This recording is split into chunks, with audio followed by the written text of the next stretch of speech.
በሽታ በራሱ አይከበርም። በሽታውን ቀን ወይም ደግሞ ይህንን በሽታ አስመልክቶ በዚያ ቀን ስለ ኤችአይቪ ኤድስ በርካታ ምክር ሀሳቦች የምንወያይበት፣ በርካታ መልእክቶች የምናስተላልፍበት፣ ግንዛቤ የምናስጨብጥበት ስለሆነ ያን መሰረት ተደርጎ ልዩ ልዩ ፕሮግራሞች ተዘጋጅተዋል። አሁን በፊታችን ላይ መረብ ኳስ ለመጫወት የተዘጋጁ ወንድሞቻችን አሉ። እነሱ ይህንን ጨዋታ ሲጫወቱ ቫይረሱን እንዴት መግታት እንዳለባቸው በውስጥ የሚያስተላልፉት መልእክት አለ።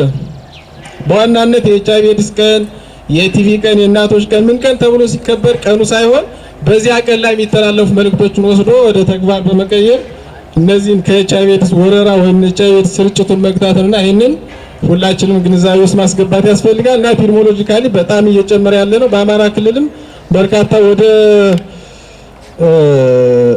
173 ሺህ የሚደርስ ማህበረሰብ በቫይረሱ ተይዟል። አኑዋሊ ስርጭቱ እንደ ሀገር ስናየው 0.8% አለው። ይህ ኤፒድሚክ አያሳይም፣ ወረርሽኙ ግን በስፋት እንዳለ ነው የሚያሳየው እና በዋናነት ኤፒድሞሎጂካሊው እናያለን ወይም በርደኑን ከበርደኑ ተነስተን መከላከያ መንገዶች ምንድናቸው፣ መከላከያ መንገዶችን ተጠቅመን ደግሞ እንዴት ማህበረሰባችን አስገንዝበን እኛም ተገንዝበን ከቫይረሱ መከላከል አለብን የሚለውን ነገር ሁላችንም የቤት ስራ መውሰድ ያስፈልጋል። መከላከያ መንገዶች፣ መተላለፊያ መንገዶች የሚሉትን ነገሮች ሁላችንም ልፍሌት አለ። በዛ መሰረት ተግባራዊ ማድረግ ይጠበቅብናል። ከመከላከያ መንገዶች 5 መዎች የሚባሉ አሉ። ከ5 መዎች የመጀመሪያው መታቀብ ነው፣ ሁለተኛው መወሰን፣ ሶስተኛው ደግሞ መጠቀም፣ አራተኛው መመርመር፣ አምስተኛው መታከም ነው።